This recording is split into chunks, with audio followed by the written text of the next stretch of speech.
Assalamualaikum warahmatullahi wabarakatuh. Alhamdulillah ittasafa bil kamalat wassalatu wassalamu ala sayyidina Muhammad alladzi ayyada bil mu'jizat wa ala alihi wa sahbihi alladzina fa'alul hasanat wajtanibul munkarat. Allahumma iftah alaina rahmatak wa ansyur alaina hikmatak ya dzal jalali wal ikram. Yang kami hormati Kepala Kantor Kementerian Agama Kabupaten Blitar, Bapak Kiai Haji Farmadi SAG MHI, Kasubag TU Dr. Haji Syaiful Munib MAG, para kasih dan penyelenggara di lingkungan Kantor Kementerian Agama Kabupaten Blitar, serta tak lupa para pegawai di lingkungan Kantor Kementerian Agama Kabupaten Blitar. Alhamdulillahirabbil alamin, pagi hari ini kita bisa berkumpul bersama di tempat yang insya Allah penuh barokah ini dalam rangka mengikuti kegiatan rutin kita, yaitu kajian duha di Masjid Al-Huda, Kantor Kementerian Agama Kabupaten Blitar. Salawat dan salam semoga senantiasa tetap tercurahkan kepada junjungan kita Nabi besar Muhammad SAW, Nabi yang sama-sama kita tunggu syafaatnya min yaumina hadza ila yaumil qiyamah nanti. Bapak Ibu sekalian, di pagi hari ini tema kajian duha yaitu 4 hal yang pahalanya disimpan seperti pabrik besar di surga, yang dalam hal ini akan disampaikan oleh Kiai Haji Jamhari SAG. Kepada beliau kami persilahkan. Assalamualaikum warahmatullahi wabarakatuh. Bismillahirrahmanirrahim. Alhamdulillahi rabbil alamin. Allahumma sholli ala sayyidina wa habibina wa qurrati a'yunina Muhammadin sallallahu alaihi wasallam wa ala alihi wa ashabihi ajmain. Allahumma rabbi syrah li sadri wa yassir li amri wahlul 'uqdatam min lisani yafqahu qawli. La haula wala quwata illa billahil aliyyil azim. Amma ba'd. Yang sama-sama kita hormati dan kita muliakan Bapak Kepala Kantor Kementerian Agama Kabupaten Blitar, panjenenganipun Bapak Farmadi SAG MHI, Bapak Kasubag TU, panjenenganipun Bapak Syaiful Munib MAG, para kasih ingkang sampun rawuh panjenenganipun Bapak Kiai Haji Mukhroji,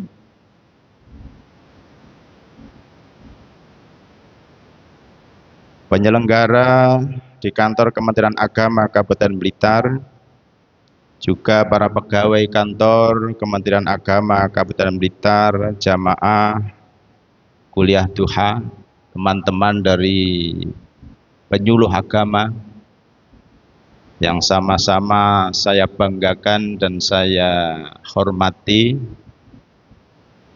Tiada kata yang patut kita ucapkan pada pagi hari ini kecuali ucapan syukur alhamdulillah atas nikmat yang telah kita terima dan kita rasakan. Mudah-mudahan oleh Allah senantiasa ditambah karena kita mampu memanfaatkan untuk kemaslahatan dan kebaikan. Sholawat salam senantiasa tercurahkan kepada junjungan kita Nabi Agung Muhammad sallallahu alaihi wasallam, yang senantiasa kita harapkan syafaatnya min yaumina hadza ila yaumil qiyamah. Hadirin hadirat rahimakumullah, suatu kehormatan bagi saya selaku penyuluh diberi jadwal untuk kuliah duha sebagai rangkaian tugas. Mudah-mudahan ada nilai manfaat bagi kita bersama. Apalagi pada pagi hari ini bertepatan dengan nisfu Sya'ban. Saya yakin dari seluruh yang hadir tidak asing lagi dalam rangka memanfaatkan waktu yang mustajabah. Mudah-mudahan semuanya diijabah oleh Allah, barokah fid dunya wal akhirah. Selanjutnya, hadirin hadirat, suasana yang bahagia di samping hari-hari yang mustajabah, juga hari yang sangat menyenangkan dilihat dari wajah-wajah para hadirin. Karena tanggalnya tanggal muda, khususnya ibu-ibu ini senyumnya jelas beda dengan yang laki-laki. Kecuali Pak Agus Suwaidi senyum terus, karena kanan kiri oke los. Kenapa senyum tanggal tua, tanggal muda ini ibu-ibu beda dengan bapak-bapak? Karena rekeningnya sendiri. Kalau bapak-bapak ada rekening ibu, kalau ibu tidak ada rekening. Nah, betul. Hadirin hadirat rahimakumullah, tema yang diambil biasa-biasa saja dan saya yakin semuanya sudah paham. Sehingga saya tidak perlu menjelaskan, saya baca selesai beres.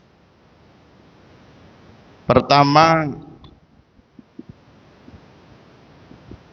ini dari hadis Nabi, hadis riwayat Khatib Al-Baghdadi dari Ali bin Abi Thalib radhiyallahu an. Arba'atun min kanzil jannah.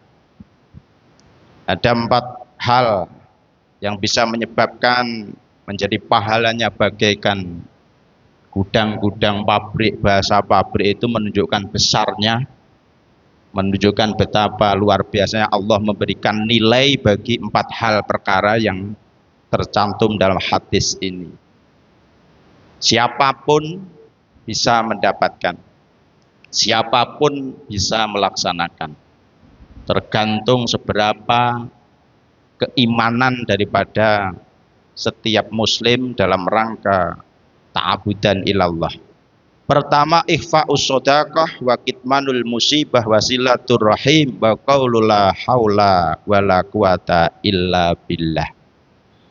Jadi kajian semacam ini sebetulnya hanya mengetuk dari sisi hati kita, karena semuanya sudah paham. Cuma hidayah itu kita tidak tahu kapan datangnya, kapan kita terbuka hati kita untuk melaksanakan ilmu yang kita terima. Kadang sekali mendengar kita sudah bisa melakukan, kadang perlu berulang-ulang baru terketuk untuk bisa merealisasikan ilmu yang kita terima. Sehingga tidak ada salahnya dan memang tidak pernah salah kita tuh mengkaji tiap waktu, tiap kesempatan, karena manusia al-insanu mahalul khata' wan nisyan. 4 hal. Pertama adalah ikhfa'us shadaqah, merahasiakan sedekah. Sedekah niku ya maklum semuanya. Ajaran agama Islam itu yang rukun daripada Islam pun memang ada kewajiban sedekah, namanya zakat. Tapi lebih umum, memberikan sesuatu kepada orang lain ini juga bernilai sedekah. Tapi yang kita bahas pada kesempatan hari ini ikhfa'us shadaqah. Tentu beda, nilainya beda. Merahasiakan sedekah ini tidak semua orang bisa. Lek sedekah kabeh, tapi merahasiakan ini yang memang beras. Sehingga dalam satu hadis Nabi, sab'atun yudhilluhumullah yauma la dhilla illa dhilluh, di antara adalah seorang yang merahasiakan sedekahnya bagaikan tangan kanan yang memberi, tangan kiri tidak tahu. Ini berat sekali. Tapi bisa. Kepada siapa? Siapapun. Sehingga di sini dipun jelasaken kecuali bagi pemimpin. Pemimpin itu ya baik sedekah siri, tapi pada posisi pemimpin ini kalau siri terus ya bisa disuudzoni. Ngejak sedekah ndak beri contoh ini kan sulit. Penyuluh, ketua penyuluh kok jaloh Pak Kasih, Pak Kemenang mengadakan donasi, dia lebih baik memberi contoh karena ini membaik motivasi dan menjadi apa ya, uswah. Betapa kurang baiknya seorang pemimpin menganjurkan untuk sedekah, alasannya sedekah siri, anak buah bisa melok-melok sedekah siri, sehingga kabeh ndak ditulis, kurang sedekah belas. Jadi ada posisi yang harus diperlihatkan dan dicatat, bahkan diumumkan. Tapi ada satu sisi yang kita harus punya, namanya sedekah siri, ikhfaus sedekah. Tujuannya pemimpin untuk dicatat ya biar diikuti atau menjadi inspirasi kepada orang lain. Jadi ada posisi tempat yang potensial dan strategis. Mungkin juga orang fakir juga bisa tidak siri. Tujuannya apa? Ya biar untuk memberi motivasi orang-orang kaya. Bukan untuk pamer. Melarat, sedekah, njaluk ditulis. Nah, ini untuk menggugah hati orang-orang yang kaya. Sing melarat gelem sedekah wong sing sugih kan. Tujuannya yang penting nggih. Orang melarat iki ya sebetulnya enggak enak wong melarat. Perasaane biasa melarat. Bu-ibu kluntang-klunting baru masa melarat ya pangga melarat tenan. Nggih. Niku kajene wong lanang wedok tak du arepe. Masalah sedekah siri. Orang kaya dan lain sebagainya. Di sini terangkan sedekah itu, ya. Jika kau menampakkan sedekahmu dalam surat Al-Baqarah, ya, ini memang disampaikan pada ayat ini, ya. Ingtu betus sedekati fani imahya. Sedekah yang kamu perlihatkan itu ya baik. Ya.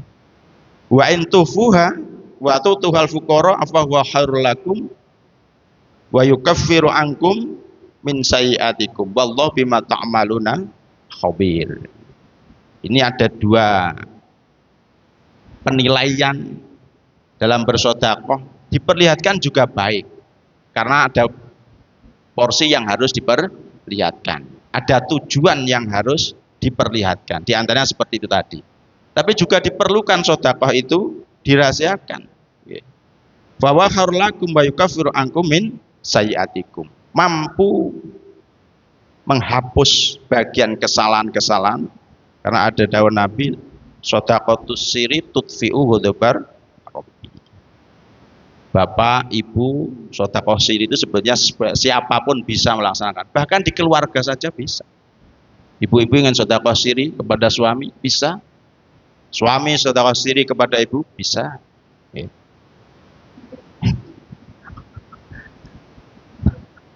Kriteria sedekah siri apa? Sedekah yang hanya tahu dia dan Allah. Kamar ya loro padha setama. Bukan itu maksudnya. Kuwi ora sedekah siri, sedekah alane jelas terang-terangan. Contohnya ibu-ibu lek pengen sedekah siri Bu nggih. Nggih, pemeneh tanggal muda ini ya. Wow. Rada mone pangga ndak paham tanggal muda iki lek wong wedok kan rumasane ya rekeninge dhewe. Lek wong lanang cek rada patek guyu mergo rekening ibuke barang kabeh. Lek wong wedok jan utuh lho. Lha tenan wong lanang tanggal 6 guyu ora patek cerah. Lek wong wedok jan cerah pol wong dia di samping khusus ya pasti ada rekening dari suami. Karena suami wis panggah nasibe ngono kuwi. Ibu-ibu cara sedekah nggih umpamane. Di sini contohkan sedekah siri itu contohnya ya menaruh sedekah pada tempat-tempat sekiranya orang sangat membutuhkan. Ini ada kotak sedekah loh masjid ini. Itu sampai tanggal muda, sampai di sini bek. Nah di sini ya jadi umumnya jadi tulisi dari penyuluh agama sampean tulisi tanda tangan. Meskipun ndak enek wonge, kuwi padha karo ngomong nih. Saya kula tanglet Bu, jenengan becak sedekah siri apa sedekah ketok? Ketok tulisi alamatnya jumlahnya barang ditulis. Itu bisa sedekah siri makanya sampean amplopnya dua, satu sampean tulis, yang satu tidak ditulisi. Dari mana biasanya? Abdullah, utawa diberi nama orang lain. Sedekah siri kula saged, jenengan saged. Pemene saiki usum rekening.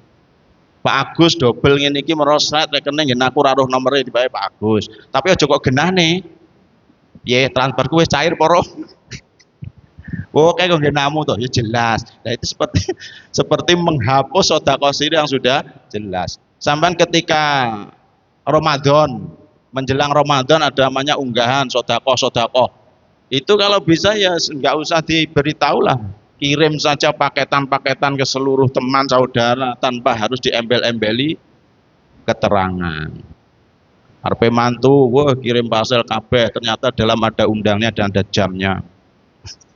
Apa ya nggak apa-apa, tapi ini kan babnya sedekah siri. Ibu-ibu, bapak-bapak dibiasakan sedekah siri itu berarti apa? Memberi sesuatu tanpa harus meminta imbalan berupa apapun. Ibu-ibu biasanya butuh belanja dan lain sebagainya.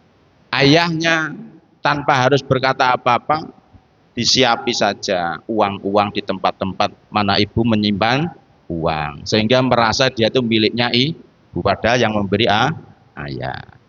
Dekekne duit ning sak-sak bek-bek ngono kan kulino to ibu-ibu gerilya ya. Nah, itu biasa dicari memang niatnya sedekah siri. Lah sedekah siri itu yang niat bukan yang mengambil. Ya, paham lah? Jupone bapake ora roh to bapak, bapakku sedekah siri. Cukup, bukan itu. Itu salah paham, Pak ya.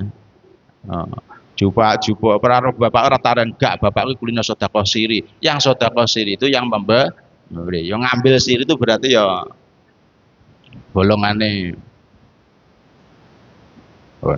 Bapak juga ibu kalau ingin sedekah siri, bapak itu kadang kalau enggak punya uang ngelamun, tidur-tiduran. Ya ketika tidur dikasih apa? Ketika tidur dikasih sing senane rokok kayak pas turu sandingi rokok bojone, bar tangi turu, enek rokok. Sopo iki?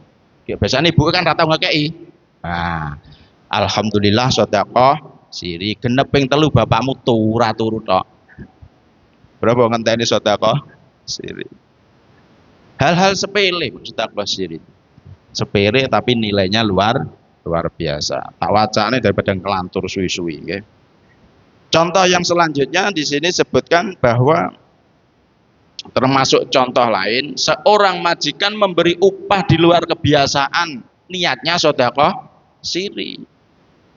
Orang itu bekerja biasa sehari 100 sampai 110, dibayar 200.000. Dia kan tidak ada ijab kabul, padahal umumnya seperti ya kita niati kelebihannya itu sedekah siri itu juga bisa. Contohnya penyuluh-penyuluh sudah beri contoh seperti ini. Mubalek sangoni biasanya 300, sampai tambah dhewe 1,5 juta. Nah, rumah sakit panitia kan memberinya 300 ditambah ya 1 juta. Sehingga ya ini enggak ngerti kalau ada tambahan dari orang lain yang nilainya sedekah siri, sehingga yang menerima ini dari panitia. Kan sering-sering semacam itu. Jadi hal-hal semacam itu termasuk nilainya luar biasa karena apa? Ini adalah benar-benar tidak mencari nilai di hadapan makhluk Gusti Allah berupa apapun. Hanya taunya adalah kita sedekah, hanya tahu Allah dan yang bersedekah. Kemudian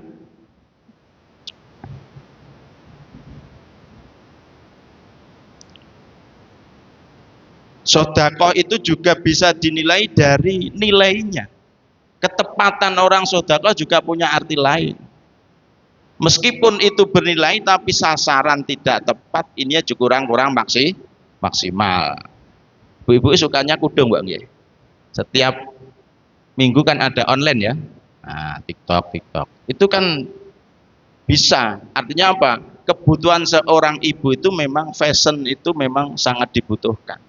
Meskipun demikian, orang memberikan fashion kepada ibu tapi tidak sesuai dengan yang diinginkan, ini ya juga tidak maksimal. Aja ibu-ibu ngaten ibu, Bu sinten jenengan Bu? Kaya Bu Yusti masaku. Itu ukurannya XL, sama sedekah mahal pun karena ukurannya M, ya marah diterima, tapi kan tidak dimanfaatkan. Itu namanya porsi yang diberikan sesuai dengan yang harapkan. Itu klok. Jadi penilaian sedekah itu dari berbagai sisi saya kira juga perlu pertimbangan. Bapak-bapak dikai kudung, ya apik jane. Ya baik-baik. Tapi nilai manfaatnya kurang maksimal. Ini peninjauan dari berbagai sisi. Contoh yang lain diantaranya juga dilihat dari caranya. Kurang memilih sedekah dengan cara-cara yang menyenangkan, ini nilainya akan lebih baik daripada memberi sedekah dengan cara yang tidak baik. Malah qaulun ma'rufun khairun min shadaqatin yatba'uha ada. Memberikan sesuatu dengan cara yang baik akan punya nilai lebih baik daripada memberikan sedekah dengan cara yang tidak baik, bahkan akan menghilangkan nilai sedekah. Mulane ibu-ibu dalam rangka memaksimalkan nilai sedekah kepada suami dengan cara-cara yang menyenangkan. Masak dengan menyajikan dengan cara yang menyenangkan. Ngoten Bu nggih? Monggo Mas. Panganan garek mangan kenyih.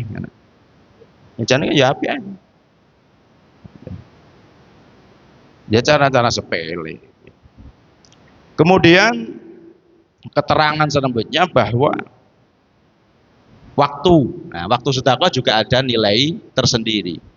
Ulama-ulama dalam keterangannya sedekah ada waktu-waktu yang baik. Waktu-waktu baik itu ya seperti hari Jumat, waktu-waktu Ramadan, waktu-waktu yang mustajabah.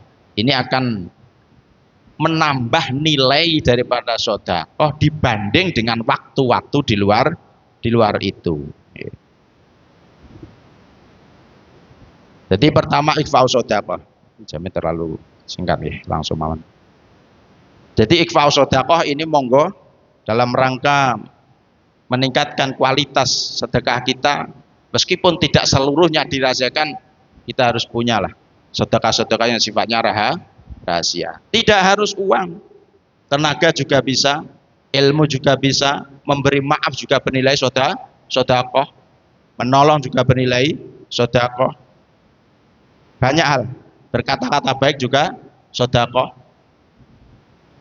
Ini saya kira wahana sedekah itu di setiap waktu, setiap kesempatan dimanapun bisa dilaksanakan.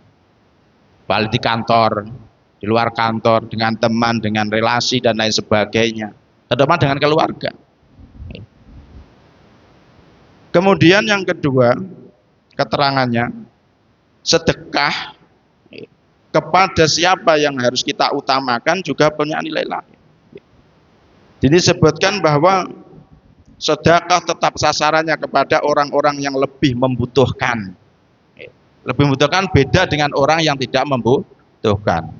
Sehingga ada keterangan bahwa orang menghutangi itu justru lebih baik daripada sedekah, itu ada. Jadi kita kadang majhul, wong utangi kan njaluk balik nih, Pak. Tapi kok malah luwih apik daripada sedekah. Rahasianya di mana? Ya karena sedekah itu bisa sampai kepada orang yang tidak begitu membutuhkan. Aja tanggal nom ini sedekah wong nom ora patek butuh to. Ora patek butuh. Tapi kalau hutang, wis wani ngutangi jan rai gedhek barang loh. Artinya apa? Ya bener-bener butuh tenan. Uangnya nyembung ngutangi wis beban mental dhewe. Itu berarti menunjukkan bahwa dia itu kalau dihutangi benar-benar berterima kasih. Lain kalau wong pancen penyakit itu tukang utang ya. Itu aneh. Pancen hobine utang. Yang kecetok uang klimis jaluk utang. Tapi enggak apa-apa. Yang penting punya komitmen untuk nyaur. Boleh kesempatan utang rasanya nyaur itu luar biasa bahayanya. Nah, kepada orang yang sangat membutuhkan. Dua kerabat yang lebih dekat. Jenengan kerabat yang paling cedek sapa? Bojo ta. Ah, mulakna paling apik kene bojo sih. Ya Pak ya. Pokoknya wae Agus iki enak iki. Bojone dapat tak butuh kene bojone wong liya. Katanya lebih dekat. Orang yang takwa wirai juga pilih-pilih Bu sedekah itu. Ada perhitungan karena kesolehan juga ada. Mulane lek ana wong alim disangoni, itu ada dalilnya, bukan karena apa, memang ada nilai kebaikan. Orang baik, orang soleh, orang takwa diberi sedekah tentu sedekahnya akan dimanfaatkan untuk kebaikan. Ini pertimbangan juga. Jangan Pak pendapat sedekah ini sapa ya tidak sama. Ada ilmunya sendiri. Orang yang menekuni perjuangan dan sebagainya, ini pertimbangan. Ada keterangan lain, sedekah dengan 1.000 rupiah dikala masih hidup akan lebih baik nilainya daripada 100.000 ketika sudah meninggal. Orang sah ngeyel, wis mati kok sedekah. Ya keluargane to ya mosok mati sedekah. Artinya apa? Ketika kita masih diberi kesempatan hidup, manfaatkan kesempatan ini untuk bersedekah karena nilainya beda dengan keluarga musuh lek mati senajan sedekah akeh. Mergo arep nglarang sampean ya ora kuwasa. Wih, bapake mati bulane sapi. Biyen nek jek urip kira enggak mulai. Gitu. Mulane nilainya ketika hidup itu lebih tinggi nilainya daripada ketika sudah meninggal karena apa? Dia tidak ikut mengambil keputusannya. Lana mengunci urip, Pak. Kunci urip. Tanggal 6 apa maneh? Ya naktir-naktir kancane lho bagus. Juga ya ndak paham karo kancane dobel ngiwoneng kan panggah. Ya, pikir nih kancane. Iki wajah-wajah sing rada tepatek tersenyum mesti garek ngedum tok bayarane. Ya Pak Lutfi. Oh iki masih manten baru, enggak apa-apa. Ikhlas kepada orang yang paling dekat. Rekeningnya jenenge bojone. Dah. Sedekah 1.000 dari orang yang hanya punya 2.000. Ini nominal ya. Itu lebih baik daripada sedekah 1.000.000 dari orang punya nominal 1 miliar. Mulanya jangan memandang nominal, tapi memandang daripada hak milik atau kemampuan. Sehingga bagi orang kaya yang mampu bersedekah nominal besar, jangan membanggakan diri, belum tentu. Orang kaya itu lebih tinggi nilainya dibanding orang yang fakir, orang yang miskin, yang mau sedekah meskipun ukurannya kecil dibanding orang yang kaya. Yes, kaya penyuluh agama dianggap kaya ya ora enek, dianggap melarat ya dibayaran. Gitu Bu.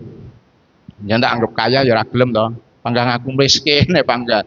Dikai bayar sakmono itu maksudnya panggah padha ya karo mbiyen, ngono panggan. Iki berarti ndak nyukuri blas lho. Mbiyen bayaran 1.000 rumasane padha karo sakmene iki. Kuwi berarti sampeyan ndak nyukuri blas. Mergo apa? Semakin banyak pendapatan, semakin banyak kebutuhan. Itulah orang yang boros. Sehingga tidak bisa syukur. Pun. Kata Imam Suyuti dalam kitab Al-Khumasi bahwa pahala sedekah itu ada 5 macam. Ya ini termasuk napa nggih? Memanfaatkan potensi untuk meningkatkan nilai sebuah sedekah. 1 rupiah akan diberi imbalan 10 sedekah kepada orang yang sehat. Pada sehatnya ya ganjarannya berlipat 10. Ya. Ya. Kemudian 1 rupiah diganti dengan 50 sedekah kepada orang tunanetra dan orang-orang yang terkena musibah, donasi dan lain sebagainya. Itu minimal 50. Kemudian 1 rupiah diberi balasan paling 900 sedekah kepada saudara dekat yang membutuhkan. Saudara dekat itu sinten? Wong suami, padahal ya ora tahu wong wedok iki wong lanang. Ya ora apa-apa lah. Suami, kerabat. Dan ada yang lebih ditamakan di sini adalah 1 rupiah akan diganti pahala 900.000 sedekah kepada orang alim. Lano mboten jane salahe. Sampeyan ngundang kiai terus disangoni 1.000, ngono penak menomo setengah jam 1.000. Ini bukan karena apa-apa, tapi karena nilainya yang lebih dibanding orang-orang yang lain. Ngoten nggih. Pun macam piro pun nggih. Yang kedua, kitmanul musibah. Intinya apa? Wong iki lek duwe musibah kok gelem nutup-tutupi. Ini pahalanya luar biasa. Kecuali memang butuh darurat seperti berobat, minta didoakan. Jangan sampai diinfokan atau disiarkan seolah-olah dia sendiri yang sedang tertimpa musibah, padahal podo kena musibah. Jadi berusaha menutupi kesusahan Karena yakin ujian itu sudah ditentukan bahwa siapa yang akan diuji oleh Allah. Sehingga orang yang tidak mampu merahasiakan musibah ini seolah-olah dia tidak terima dengan apa yang tertimpa, apa yang menimpa kepada diri kita. Sehingga semakin ditutupi, Allah akan semakin mencintai, sehingga nilainya akan berlipat ganda. Wasilaturrahim, ini juga besar nilainya. Dulu kajian pertama saya sampaikan silaturahim itu tarotan bil mal, tarotan bil khidmah, tarotan bil ziarah. Sedekah silaturahim itu yang paling diutamakan bil mal. Wong niku lek silaturahim dengan membawa sesuatu akan lebih daripada mereka yang silaturahim hanya tidak membawa sesuatu. Atau dengan khidmah, dengan tenaga, dengan membantu, dengan pengabdian, dengan menolong, ini juga menghasilkan silaturahim. Silat itu kan menyambung kasih sayang, menyenangkan hati. Jadi wong bantu iso dadi silah, dadi sambungane api. Sedekah seperti itu juga bisa. Yang terakhir wa qaulu la haula wala quwata illa billahil aliyil azim. Sabda Nabi, perbanyaklah membaca hauqalah, karena hauqalah itu bisa menolak 99 jurusan dari malapetaka. Yang terendah yaitu mudah susah. Lan oleh enek wong kadang susah itu memperbanyak bacaan hauqalah. Tanggal tuwek mulane wiritane hauqalah. Insyaallah tanggal 6 alhamdulillah. Saya kira itu tadi waca kabeh ndak cukup karena waktu. Nggih. Ngono ae. Paham karepmu ora paham ya muga-muga paham. Saya kira saya akhiri, mudah-mudahan apa yang sampaikan ada nilai manfaat. Mohon maaf atas segala khilaf. Terima kasih. Nasiratul mustaqim wallahul muwaffiq ila aqwamit thoriq. Assalamualaikum warahmatullahi wabarakatuh.